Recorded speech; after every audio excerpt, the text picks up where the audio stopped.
voudrais bénir le Seigneur avant d'écouter la parole de Dieu. Seigneur, on se tourne vers toi ce matin. Seigneur Saint-Esprit, on te prie vraiment que tu puisses continuer à impacter nos cœurs. Seigneur, nous prenons conscience ce matin que tu as payé le prix et qu'en toi, Jésus, nous sommes libres, nous sommes sauvés au nom de Jésus. Seigneur, je te prie que tu puisses parler à travers notre frère Pascal, Seigneur, et que nos cœurs soient ouverts. Seigneur, je prie vraiment que tous les cœurs qui sont rassemblés dans ce bâtiment soient ouverts à la voix de Jésus, à la voix du Saint-Esprit. Merci par avance, Seigneur, de ce que tu vas faire. Amen. Amen. Soyez les bienvenus. On est heureux de se retrouver. Et puis, sans plus tarder, on va laisser la place à notre frère Pascal Bonas qui va nous apporter la parole du Seigneur.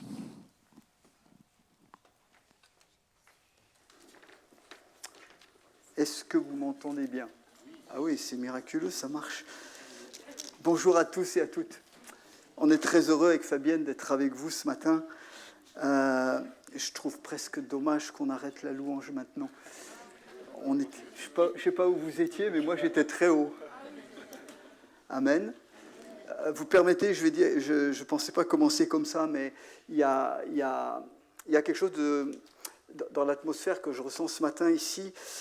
J'aimerais transmettre ça à l'Église. Je sais que vous êtes 2 églises réunies, mais il y a des temps nouveaux dans lesquels vous êtes entrés.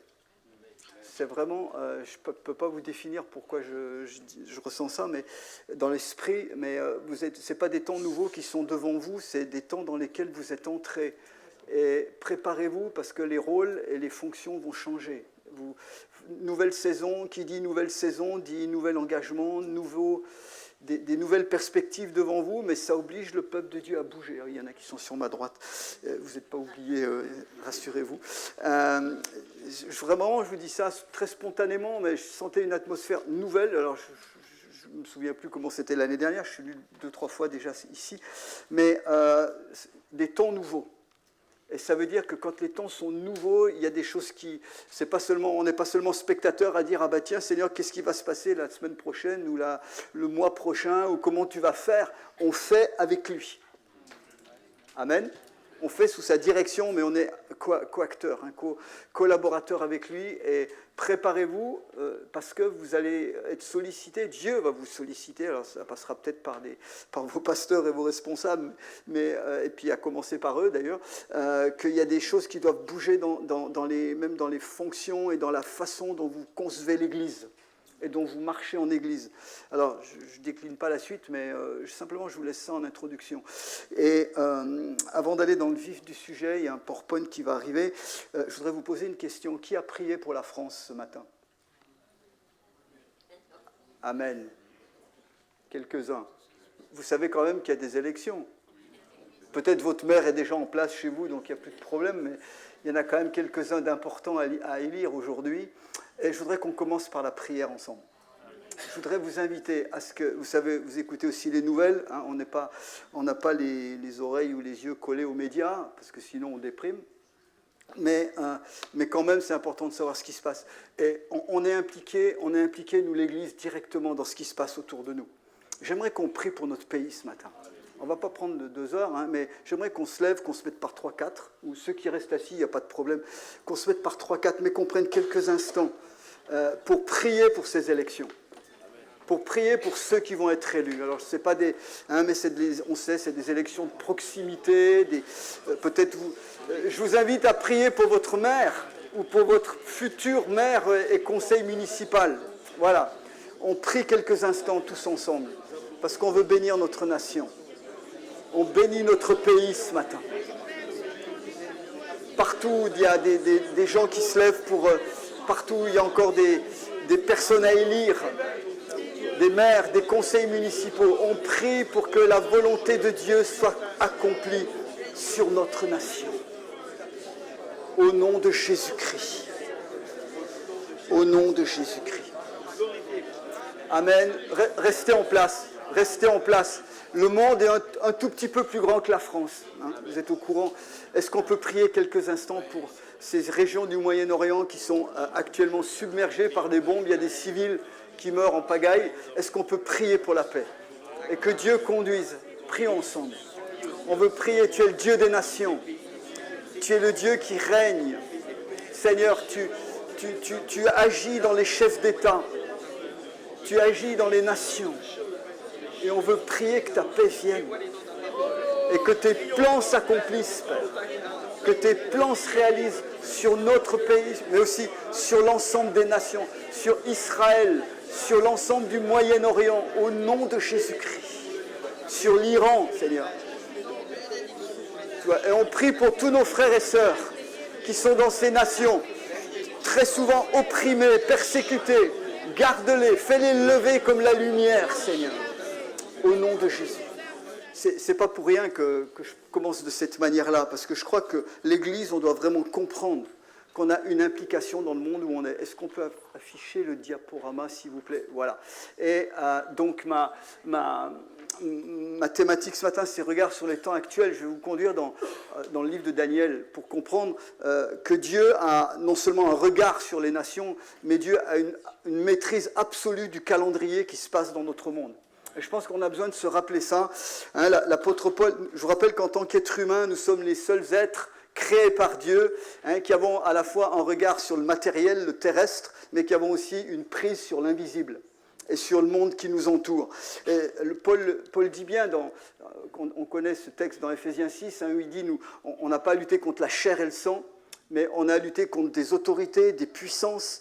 Il parle bien des esprits méchants dans les lieux célestes. Hein, donc des puissances qui nous environnent, qui sont invisibles, et quand Paul parle du monde dans les lieux célestes, il ne parle pas des démons qu'on chasse chez les personnes, il parle réellement d'entités spirituelles qui dominent dans le monde invisible et sur lesquelles Dieu a une absolue souveraineté. Hein. Il est dit que Jésus a vaincu les autorités, les dominations, il les a livrées en spectacle, mais n'empêche que l'Église a un rôle essentiel. Nous, en tant qu'Église française, nous avons un rôle essentiel sur ce qui se passe dans notre nation.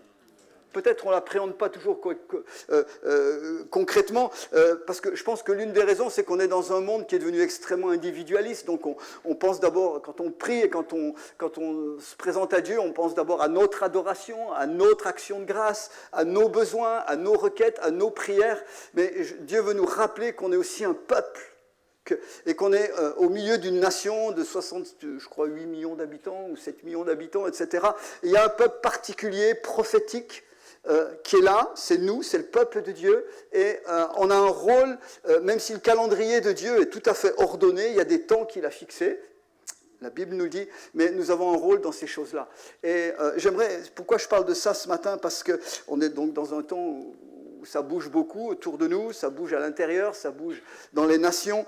Et je crois qu'on doit être conscient que Dieu n'est pas du tout absent, il n'est pas en train de se gratter la tête en disant « qu'est-ce que je veux faire de ce monde ?» Dieu a une perspective et l'histoire a un aboutissement. Elle avance vers les buts ultimes de Dieu. On sait que pour nous, entre autres, c'est le retour du Seigneur, mais pas que. Le retour du Seigneur, évidemment, c'est ce qu'on attend. Mais vous savez ce qui nous attend derrière? Une nouvelle terre, des nouveaux cieux. Ah, il y a eu 2 amen. Il est dit où il n'y aura plus de larmes, plus de deuil, plus de maladie, plus de souffrance, plus de douleur. Ça ne vous fait pas envie? Je ne sais pas, hein, je connais personne ici quasiment ce matin. Peut-être qu'il y a des gens qui visitent, qui sont là ou qui sont tout nouveaux. Il y a des gens qui sont là depuis des décennies, depuis longtemps, etc. Mais est-ce qu'on est encore dans cette espérance, dans un monde mais qui est tellement déprimé et déprimant?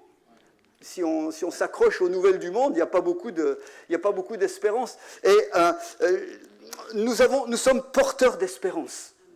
Et nous incarnons le message de Dieu, pas seulement dans nos paroles, mais dans ce que nous transmettons autour de nous.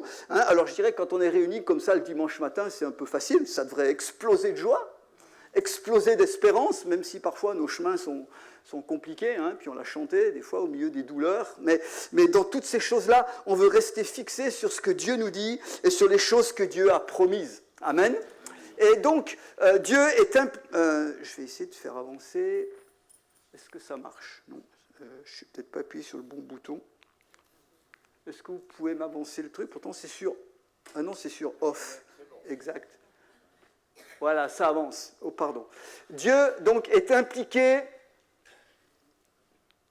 Là. Dieu est impliqué dans l'histoire humaine et il a fixé des temps pour les nations. Et nous-mêmes, le peuple de Dieu, nous sommes impliqués. Je voudrais prendre Daniel 12. Et je vais prendre 2 textes dans Daniel. Je vais d'abord dans Daniel 12, où il est écrit ceci, j'ai entouré... tiens, alors ça fait des trucs bizarres. C'est pas grave, ça a un peu bougé par rapport à l'original, mais c'est pas grave. J'avais entouré 2 fois l'expression « en ce temps-là ». Regardez ce qui est écrit ici. Daniel, donc, est un livre, juste un petit aperçu. Daniel est un livre étonnant d'actualité aujourd'hui. Daniel et Apocalypse sont étonnants d'actualité. Alors attention, on n'est pas en train de faire dire aux Écritures ce qu'elles ne disent pas, ou de forcer le texte pour qu'on puisse faire coller l'actualité avec ce qui est écrit. Il faut être extrêmement prudent là-dessus. Mais j'aimerais juste... vous montrer ce matin, d'abord, comment Daniel décrit et il aborde les temps de la fin. Il dit « en ce temps-là ». Donc quand la Bible nous parle dans l'Ancien, chez les prophètes, surtout de « en ce temps-là », ça désigne toujours les temps de la fin, les temps qui précèdent l'avenue du Seigneur et l'avenue d'un monde nouveau. Et donc, il est dit ici « en ce temps-là se lèvera Michaël, le grand chef, le défenseur des enfants de ton peuple, et ce sera une époque de détresse, telle qu'il n'y en a point eu de semblable depuis que les nations existent jusqu'à cette époque. En ce temps-là, ceux de ton peuple qui seront trouvés inscrits dans le livre seront sauvés. Amen. Donc, il est parlé 2 fois, donc, en ce temps-là, donc des temps très précis, et il est dit que se lèvera Michaël. Qui est ce Michaël ? En fait, il est en train de parler du monde des anges. Le livre de Daniel est l'un des livres les plus explicites qui montre comment la prière d'un homme, à l'époque, la prière de Daniel, mais à plus forte raison, aujourd'hui, 25 siècles plus tard, comment la prière du peuple de Dieu peut faire bouger le monde spirituel. Alors, je n'aurai pas le temps d'aller dans le détail dans ces choses-là ce matin, mais simplement peut-être pour vous donner un peu soif d'aller creuser ces choses-là, et pour vous montrer que donc notre prière, notre posture a un impact non seulement pour répondre à certains besoins matériels ou certains besoins concrets qui sont devant nous, et Dieu le souhaite, mais notre prière va beaucoup plus haut et beaucoup plus loin. Elle fait bouger le monde des anges. Elle fait bouger. Ici, Michaël, donc il est très clair, c'est un des 2 anges qui sont nommés explicitement dans notre Bible. Donc c'est un chef dans le monde, un archange dans le monde des anges, un chef guerrier. Alors peut-être que ça va vous surprendre qu'il y ait des anges guerriers, mais c'est la réalité, il y a une guerre spirituelle. Et il est dit donc, Michaël se lèvera, le défenseur des enfants de ton peuple. Donc dans le contexte de l'Ancien Testament, c'était le défenseur d'Israël. Son influence aujourd'hui est étendu au peuple de Dieu, et il est dit, ce sera, juste mon premier point, ce sera une époque de grande détresse. Mes amis, il faut être très réaliste, le monde va vers des temps de plus en plus compliqués. Donc l'actualité ne doit pas nous surprendre, il y a des choses qui se passent, alors voilà, ça, à gauche, à droite, ça se lève de tous les côtés, ça peut être des phénomènes naturels, des cataclysmes, des tsunamis, tous ces trucs-là, des volcans qui font des milliers de morts, c'est une réalité, la Terre est secouée. Mais c'est aussi des événements politiques, c'est aussi des événements économiques, des choses qui appartiennent à l'histoire humaine, purement humaine. Et donc, il est dit que les temps de la fin sont des temps de détresse. Le mot est très fort ici, c'est des temps de calamité, si on traduisait un petit peu ça, et des temps d'affliction et d'angoisse. Donc, et il est dit donc, en ce temps-là, ceux de ton peuple qui seront trouvés inscrits dans le livre seront sauvés. Amen. Donc, il y a une promesse pour ceux qui appartiennent à Jésus. Si quelqu'un est là ce matin qui n'a encore pas fait ce pas de donner sa vie réellement au Seigneur, j'aimerais te dire, si tu veux être du bon côté, si tu veux avoir une autre vie intérieure et un autre regard, une autre manière d'appréhender les jours et les années qui te restent à vivre, j'aimerais te dire, c'est la réalité de l'Évangile qui va pouvoir transformer, c'est la puissance du Saint-Esprit qui va pouvoir transformer ta vie intérieure et te donner une autre vie, non seulement une autre vie maintenant, mais une vie qui va jusque dans l'éternité. Il dit ici, ils seront sauvés. Regardez la suite, il est dit plusieurs, je vais aller très vite sur ce texte parce que ce n'est pas l'essentiel, mais ça introduit, plusieurs de ceux qui dorment dans la poussière de la terre se réveilleront, les uns pour la vie éternelle et les autres pour l'opprobre ou la honte éternelle. Daniel 12 est le texte le plus explicite de l'Ancien Testament qui parle de la résurrection finale, et des croyants et des non-croyants. Amen. On est bien au clair là-dessus ? Nous sommes un peuple destiné à la résurrection. Si Jésus revient avant qu'on soit mort, on sera transformé, hein, c'est le corps, mais on est destiné à l'éternité. Et la Bible parle explicitement ici, les uns pour la vie éternelle, donc avec le Seigneur pour toujours, les autres pour l'opprobre, pour la honte éternelle. Jésus a appelé ça la géhenne ou l'enfer, c'est-à-dire pour une éternité sans Dieu. J'aimerais te dire ce matin, qui que tu sois ici, tu es une créature de Dieu éternelle. Et c'est tes choix de maintenant qui déterminent l'éternité. Il n'y a pas d'état intermédiaire, le purgatoire n'existe pas. C'est vivant que tu destines, que tu décides où sera ton éternité.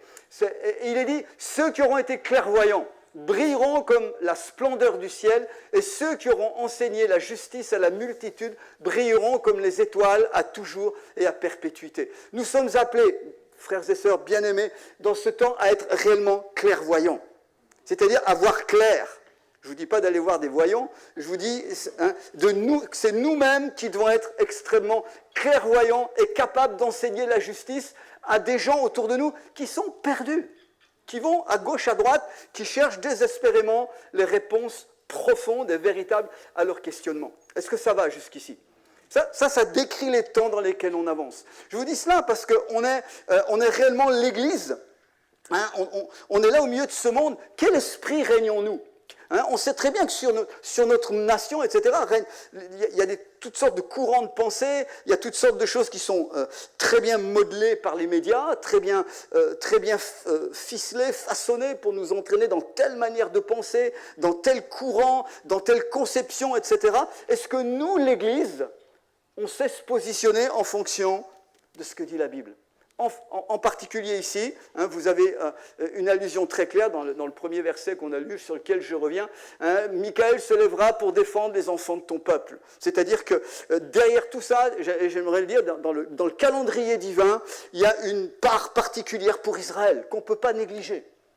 Et quelle que soit l'actualité, quelles que soient les choses qui se passent, on sait que derrière, depuis 1948, mais déjà bien avant, depuis la recréation de cet État, physiquement, hein, politiquement, c'est une résurrection qui était prévue déjà depuis plus de 2500 ans ou 700 ans dans les écrits bibliques. Hein ? Alors ça ne veut pas dire qu'en tant que chrétien, on valide tout ce qui se passe par le gouvernement actuel en Israël. Je fais bien la nuance entre ces choses-là, mais il y a réellement, derrière l'existence et le maintien d'Israël, il y a un plan divin qui se déroule. Et ça, force est de constater que ce n'est pas très in, hein, c'est pas très fun dans l'actualité aujourd'hui. Mais nous, en tant qu'enfants de Dieu, comment est-ce que nous allons nous positionner là-dessus ? Encore une fois, en se distinguant des événements et des courants politiques, mais en sachant lire derrière l'histoire des hommes qui se déroule sous nos yeux, en sachant lire où est-ce que Dieu est en train d'emmener l'histoire et où est-ce qu'il est en train d'emmener les nations. Alors je voudrais aller un petit peu plus loin, et je voudrais lire avec vous Daniel 2, verset 30. Je repose rapidement le contexte. On est là 500 ans, 560 ans avant Jésus-Christ. Donc ça fait 2500 ans plus que ces choses ont été écrites. Et donc Daniel, dans le texte de Daniel, Daniel est un exilé. C'est un juif, mais qui vit à Suse, dans l'Empire perse. Pour votre information, l'Empire perse s'appelle l'Iran aujourd'hui. Je voudrais vous dire qu'il y a des noms de nations modernes là, qui ont changé, mais vous trouvez ces noms dans la Bible, non seulement dans l'Antiquité, mais dans les choses de la fin. Donc on doit être extrêmement attentif à ces choses-là. Donc il est à Suse en Iran, il est exilé, il est à plus de 1000 km de Jérusalem, mais il a aussi un poste élevé dans l'administration, parce c'est un homme extrêmement instruit, qui a une grande sagesse, et il a une sagesse entre autres pour interpréter les rêves. Et dans Daniel chapitre 2, vous avez un empereur qui s'appelle Nebuchadnezzar, Nabucodonosor dans nos livres d'histoire, donc qui est qui possède un grand empire, l'empire babylonien, et il va avoir une vision. Et il est dit que cette vision, il ne la comprend pas. Donc cet empereur ne comprend pas. Il va appeler tous ces astrologues, ces devins, puisque Babylone est la mère de toutes les techniques occultes, et ils sont incapables d'interpréter. Et Daniel va dire ceci. Il va dire dans Daniel 2, d'abord verset 21, il va dire « Adieu, À Dieu appartiennent la sagesse et la force. C'est lui qui change les temps et les circonstances, qui renverse les rois, qui établit les rois et qui donne la sagesse aux sages et la science à ceux qui ont de l'intelligence. Et Daniel va être appelé pour éclaircir cette vision, éclaircir ce mystère, que ni les astrologues ni les devins n'ont réussi à trouver. Je lis le texte à partir du verset 30. Il est dit, Daniel donc s'adresse au roi, il lui dit, si ce mystère m'a été révélé, c'est pas parce qu'il y a en moi une sagesse particulière par rapport aux autres vivants, mais c'est afin que l'explication soit donnée au roi et que tu connaisses les pensées de ton cœur. Ô roi, tu as eu une vision, tu as vu une grande statue, là. Je vais la détailler après. Tu as vu une grande statue. Cette statue était immense, d'une splendeur extraordinaire. Elle était debout devant toi et son aspect était terrible. La tête de la statue était en or pur, sa poitrine et ses bras étaient en argent, son ventre et ses cuisses étaient en bronze et ses jambes en fer, ses pieds en partie de fer et en partie d'argile. Tu regardais lorsqu'une pierre se détacha, sans le secours d'aucune main, frappa les pieds de fer et d'argile de la statue et les réduisit en poussière. Alors, le fer, l'argile, le bronze, l'argent et l'or furent pulvérisés ensemble. Et ils devinrent comme la balle qui s'échappe du nerf en été. Le vent les emporta et nulle trace n'en fut retrouvée. Mais la pierre qui avait frappé la statue devint une grande montagne et remplit toute la terre. Amen. Si vous ne connaissez pas la suite, évidemment, c'est incompréhensible. Qu'est-ce que c'est que cette statue, etc. Alors, je vais revenir rapidement sur le Excusez-moi, on va faire un petit cours d'histoire antique, mais pour nous montrer comment Dieu est aux commandes de l'histoire et pour voir jusqu'où il veut nous emmener dans les temps qui arrivent. Ça va? On est parti. Donc, il lui dit, la tête en or, c'est un premier royaume. C'est le premier. En fait, la vision que reçoit ce roi païen, donc, entre parenthèses, un roi tout à fait idolâtre, païen, peut réellement recevoir une vision divine. Alléluia. Ça, c'est une bonne nouvelle. Dieu se révèle à qui il veut, comme il veut. Amen. On a terminé le ramadan hier. Combien de musulmans, on travaille avec Fabienne donc dans une mission où on envoie des gens dans les pays fermés. Je vais partir mardi, là, après-demain, je pars dans un pays africain rencontrer un couple qui travaillait dans un pays complètement fermé dont ils ont été expulsés il y a 3 mois en arrière. Mais on a des témoignages extraordinaires, non seulement en Orient, à l'Ouest, mais ici en France, de musulmans qui reçoivent des visions de Jésus pendant le ramadan ou même à d'autres moments de l'année. Amen. Donc Dieu se révèle à qui il veut, il se révèle aux païens, il se révèle à des gens qui sont dans des fausses religions, il se révèle aussi à des gens complètement athées qui n'ont aucune idée sur Dieu. Dieu est tout puissant. Et nous, notre travail, c'est d'être vraiment réceptif à ce que Dieu fait. Et là, donc, il lui dit, donc la tête en or de cette statue, c'est l'empire de Babylone. Vous avez ici les dates, vous avez ici une image de cet empire donc, qui a dominé l'Orient dans les années 600-500 avant Jésus-Christ. Et il lui dit, donc on voit que cette première partie de la statue que le roi a vue, donc c'est son propre empire qui est en or. Et donc l'or représente la puissance. L'or représente le faste, la puissance du pouvoir qui est ici. Je vais aller rapidement, je ne vais pas décliner plus, mais il y a énormément à dire quand on enseigne sur ces choses-là. Et puis, l'histoire profane nous apprend qu'à un moment, en 539, alors que cet empire était florissant, les Mèdes et les Perses l'ont renversé. Et c'est le deuxième empire, donc une poitrine et des bras en argent, et qui est l'empire des Perses et des Mèdes. Pour être très actuel, les Mèdes sont les ancêtres des Kurdes. Donc ce peuple existe toujours. Et les Perses, donc, sont les ancêtres des Iraniens aujourd'hui. Le persan existe toujours en tant que langue. Et donc ce deuxième empire, dominé au départ par Cyrus, a pris la place de celui de Babylone. Vous voyez, il s'est étendu beaucoup plus largement. Il est venu jusqu'au sommet de l'Afrique du Nord. Il est un petit peu rentré en Europe.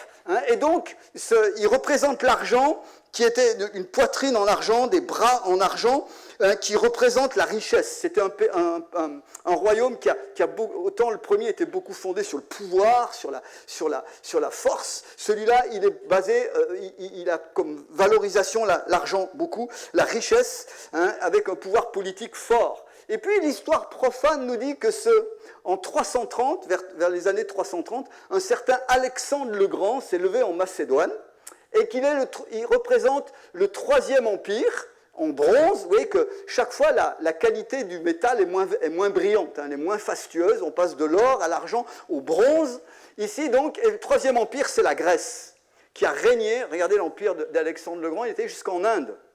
Donc, de l'Inde jusqu'à l'Europe. Oui, un empire immense qui est... alors, vous savez que la Grèce, c'est la culture, qui a donné ensuite la culture gréco-romaine. C'est un royaume militaire extrêmement puissant. Le bronze, l'airain représentent cette puissance militaire. Et puis, un quatrième royaume, un quatrième empire a pris la place, c'est l'empire de Rome, que nous connaissons un peu mieux, parce que c'est plus près de nous, et qui a directement influencé notre pays. Donc, entre 166 avant Jésus-Christ jusqu'à vers 476, quand l'Empire s'est fracturé en deux parties, et puis après il s'est émietté. Donc, vous voyez que cet empire était, lui, plus tourné vers l'Occident, Moyen-Orient, jusqu'en Angleterre aujourd'hui, et bien entendu la Gaule. Donc, si vous voulez connaître cette période, vous lisez Astérix, vous avez plein de renseignements très intéressants. Et vous pouvez... et donc, ce royaume-là était caractérisé, donc c'est les jambes de fer. C'est un empire qui représente la puissance militaire et administrative. Je vous rappelle que les Romains ont inventé la République.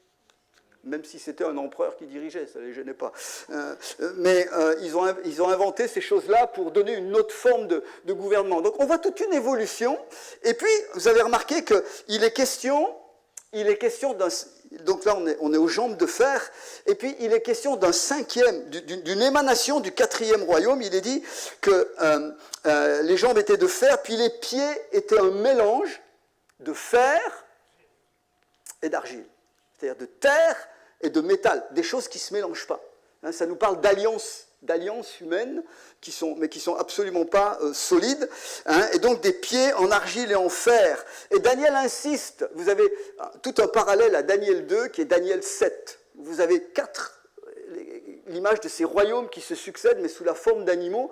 Et Daniel 7 décrit le royaume, le cinquième royaume, comme un royaume terrible, indescriptible, par sa férocité, par sa capacité de domination et par la puissance qui va faire régner sur les nations, l'ensemble des nations. Ces choses-là se retrouvent, je n'ai pas le temps d'aller... Ces choses-là, c'est ce que le Nouveau Testament décrit comme le royaume de l'Antichrist à la fin des temps. C'est ce que l'apôtre Jean appelle le royaume de l'Antichrist. C'est ce que Paul appelle l'impie, celui qui va régner dans 2 Thessaloniciens chapitre 2. Mais on n'a pas le temps d'aller dans ces choses-là. Remarquez bien, Babylone représente l'or de la toute-puissance, le pouvoir. Les Mèdes et les Perses représentent l'argent de la puissance financière. La Grèce représente le bronze de la puissance militaire. Rome représente le fer de la puissance administrative. Le cinquième royaume, le dernier qui va sortir de Rome, représente tout à la fois. Il récapitule tout ce qui est passé avant et il va faire régner donc ces choses-là. Donc ce cinquième royaume n'est pas nommé, il sera extrêmement puissant, mais il aura quelque chose d'à la fois fort et fragile, parce que c'est le fer mêlé à l'argile. Et donc, il y a une notion de pouvoir religieux qui va être associée dans ces choses-là, et on retrouve ça dans Apocalypse 17 et 18. Je n'ai pas le temps d'aller là-dessus, et ce n'est pas mon propos de vous parler des nations. Ce dont je veux parler maintenant, et sur lequel j'insiste, c'est la petite pierre qui vient renverser tout ça. Parce que qu'est-ce que ça veut dire ? Il est dit, tu regardais lorsqu'une pierre se détacha sans le secours d'une main, d'aucune main. Donc une pierre arrive face à cette statue, elle frappa les pieds de fer et d'argile, donc elle vient bien toucher un dernier royaume qui est là, une dernière puissance, qui est l'émanation de toutes les 4 précédentes. Et il est dit que le fer, l'argile, l'airain, l'argent et l'or furent brisés ensemble, et ils devinrent comme de la balle, c'était l'enveloppe du blé qui s'échappe au vent en été, et il est dit le vent les les emporta et nulle trace n'en fut trouvée. Mais la pierre qui avait frappé la statue devint une grande montagne, elle remplit toute la terre. Et vous avez là donc une annonce prophétique. Qu'est-ce que c'est que cette pierre ? Cette pierre représente le Messie venu il y a 2000 ans. C'est Jésus qui vient amener un nouveau royaume. Cette pierre représente à la fois Jésus en tant que Messie, et elle représente son royaume céleste qui est venu. Quand Jésus vient il y a 2000 ans, il dit « Le royaume de Dieu est venu au milieu de vous ».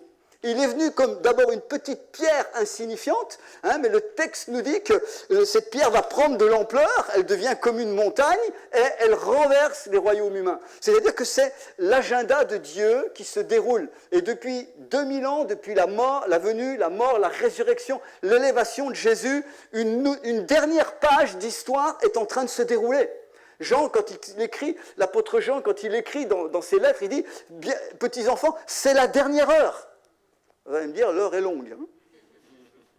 2000 ans et quelques qu'on est dedans. Oui, on est dans cette dernière heure. Ce que Daniel disait tout à l'heure, ce temps où il y aura une grande détresse.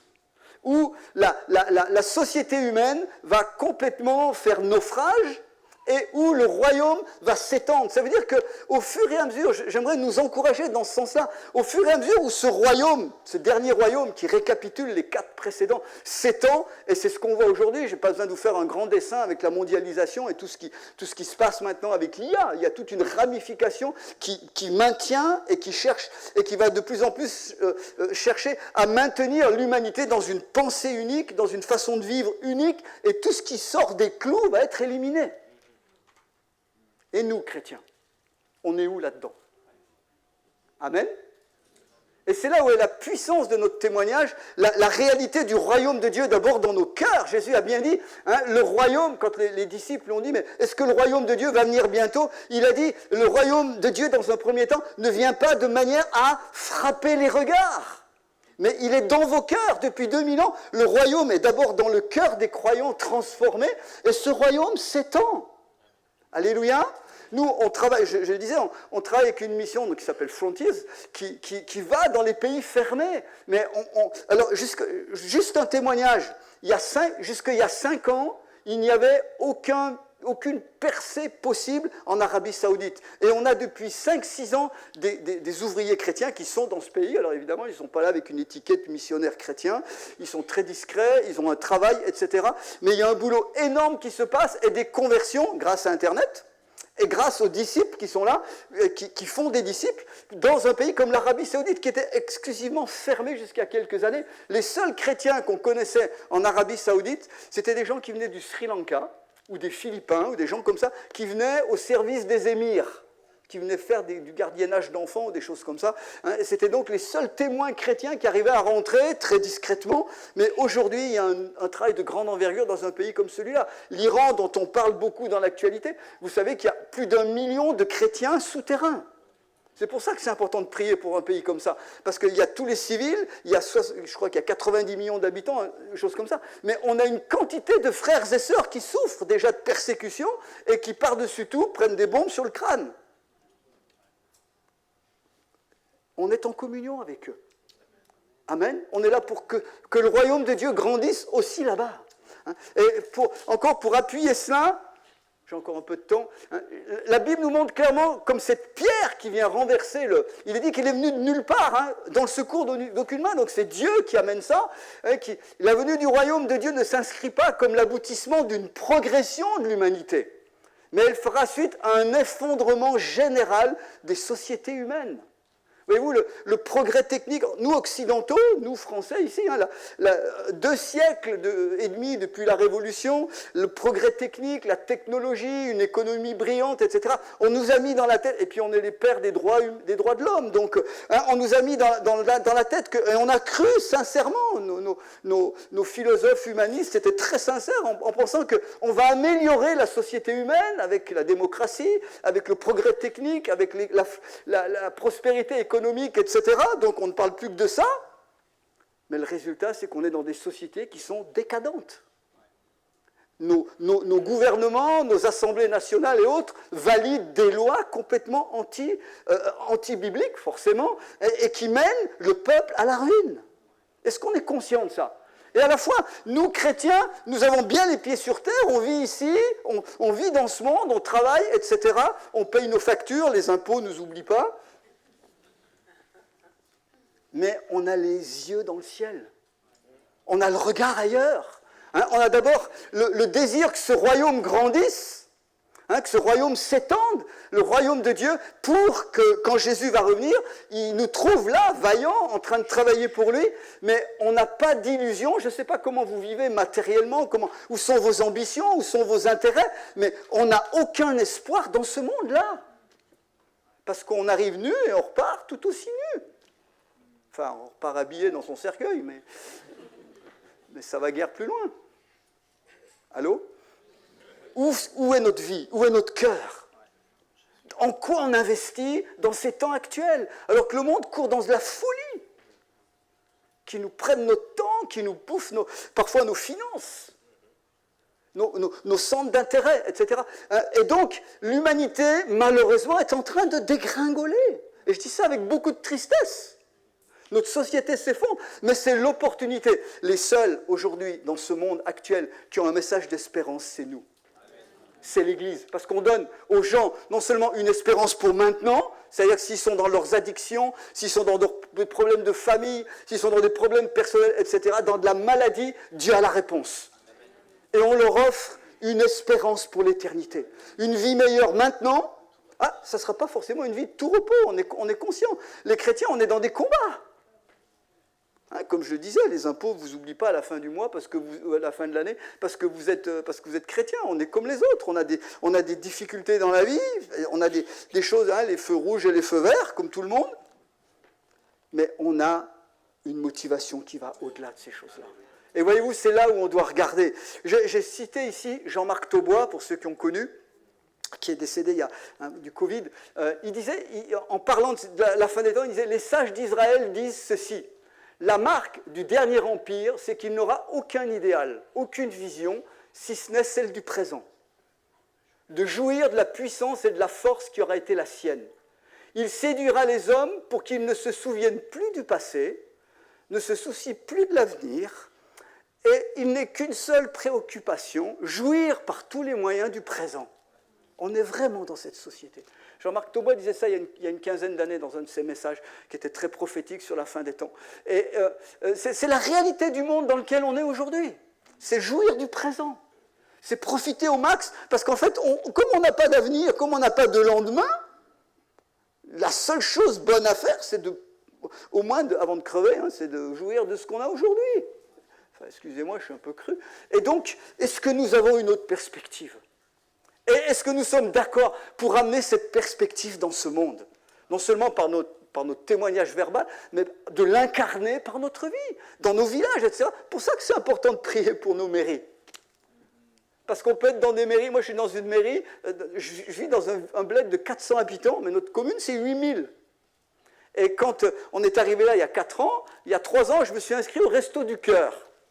Parce qu'il n'y a pas d'église dans mon entourage, j'ai dit, je veux faire quelque chose de concret pour servir ma ville. Donc, je me suis inscrit au Resto du Cœur de Saint-Coluche, je suis bénévole dans ces trucs-là. Mais on sert les gens, mais en servant ce qu'on appelle des gens bénéficiaires, mais en bossant avec des bénévoles qui ont à peu près le même âge ou plus que moi, donc c'est tous des retraités, eh bien, on crée des liens nouveaux, on incarne quelque chose de nouveau dans un milieu qui est séculier, qui est très humaniste, qui aime les gens. Vous savez, je suis surpris, je trouve au Resto du Cœur des gens plus engagés que les chrétiens dans leurs églises. Mais c'est étonnant, je suis défié. Le temps, la consécration qu'ils donnent. Enfin, on ne parle pas de consécration dans ce milieu-là, mais de l'engagement en heures, en temps, en finances, en investissement d'amour, excusez-moi de dire ça, enfin, je ne vais pas m'excuser, mais d'amour humain pour des gens pauvres, etc. Je me dis, mais dans nos églises, des fois, on est en dessous de ces standards-là. Allô ? Qu'est-ce qu'on incarne dans ce monde ? Amen. Et donc, il est dit, et c'est la fin de Daniel 2, il est dit, dans le temps de ces rois, le Dieu des cieux suscitera un royaume qui ne sera jamais détruit. Donc, c'est l'explication que Daniel donne sur la petite pierre qui détruit cette statue. Il dit, le Dieu des cieux suscitera un royaume qui ne sera jamais détruit et qui ne passera point sous la domination d'un autre peuple. Il brisera et anéantira tous ces royaumes-là, donc ces royaumes humains, et ce royaume subsistera éternellement. Alléluia. Il dit bien, c'est ce qu'indique la pierre que tu as vue se détacher de la montagne sans le secours d'aucune main et qui a brisé le fer, l'or, l'argent, etc. C'est le royaume dans lequel nous sommes, les amis. Amen. C'est le royaume que nous apportons, que nous incarnons dans ce monde. Alors donc, ça veut dire, et je termine avec ça, l'Église, elle est engagée dans une guerre spirituelle. Ne pensez pas, vous devenez chrétien, la Bible est claire, elle dit que vous avez quitté le royaume des ténèbres, Colossiens 1,13, vous irez voir. Vous avez quitté le royaume des ténèbres, vous êtes entré, il vous a transporté dans le royaume du Fils de son amour. Donc on a changé de royaume, on a changé de maître.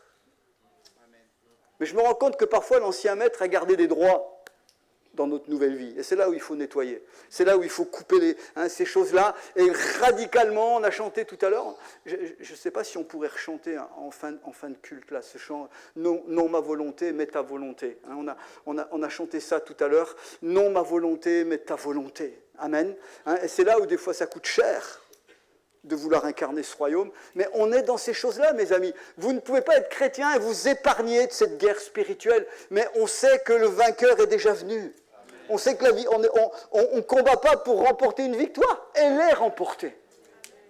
Nous avons à entrer dans la victoire que Christ a accomplie pour nous. Mais comme vous le savez, un combat, c'est jamais simple.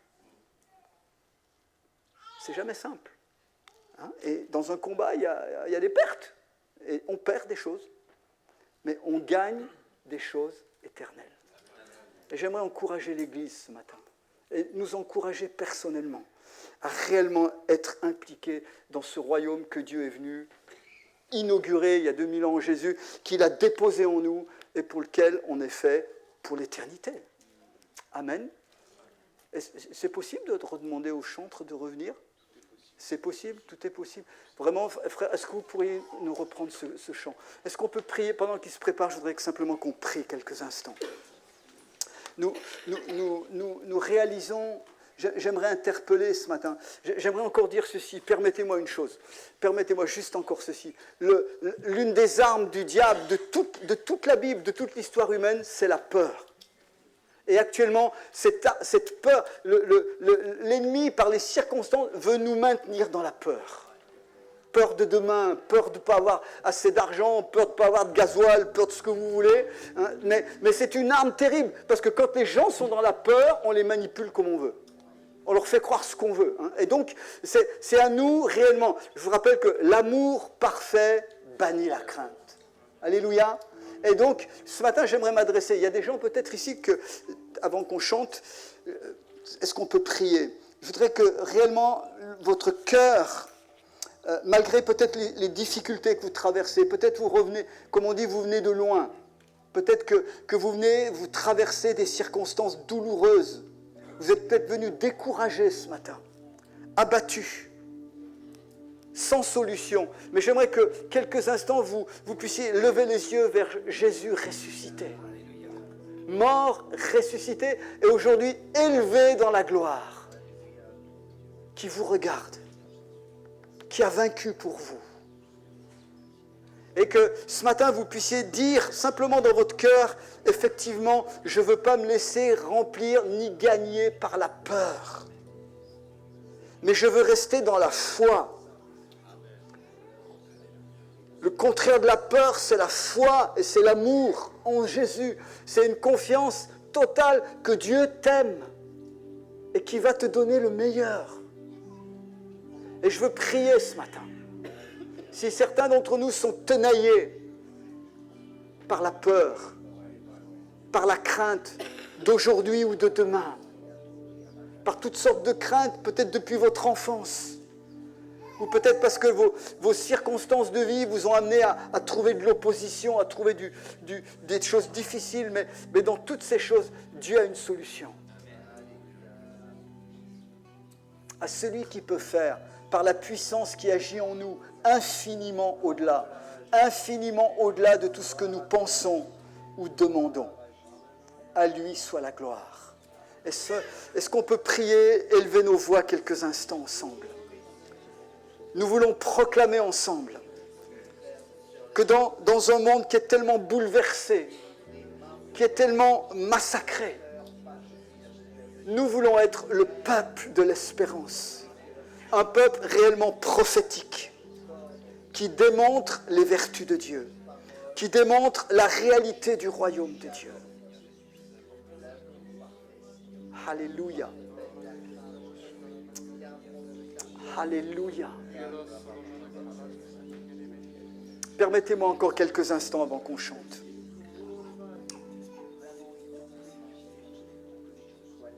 J'ai dit au tout départ, je crois réellement qu'il y a un temps nouveau pour vos deux assemblées. Je dis bien pour les deux assemblées, ici. Ça sera différent à Pont-de-l'Arche, différent ici. Forcément, vous n'avez pas la même configuration, pas le même historique. Mais je crois que cette nouvelle étape, cette nouvelle saison dans laquelle vos églises sont rentrées, elles vont nécessiter de nouveaux services, de nouveaux domaines à ouvrir, de nouvelles perspectives. Mais pour ça, il faut des disciples engagés, il faudra des leaders formés, il faudra des gens entrant dans de nouvelles responsabilités. Et ça demande un nouvel engagement. Je ne veux pas faire d'appel à vous lever ce matin, mais dans vos cœurs, si vous voulez entrer dans cette nouvelle saison de l'Église, dans cette nouvelle perspective, ça va vous demander, comme on l'a vu, de laisser des choses du monde qui peut-être vous accaparent, qui peut-être vous rognent du temps, vous rognent de l'énergie, pour les recentrer sur le royaume, pour les recentrer sur les choses de Dieu. Et on va chanter un nom, que Dieu est là dans cet instant, mais qu'on veut faire non notre volonté, mais la sienne. Et que, comme le dit le chant, qu'on veut faire tout pour sa gloire. Tout pour sa gloire. Non ma volonté, non ma volonté, que ta volonté soit faite, que ta volonté soit faite.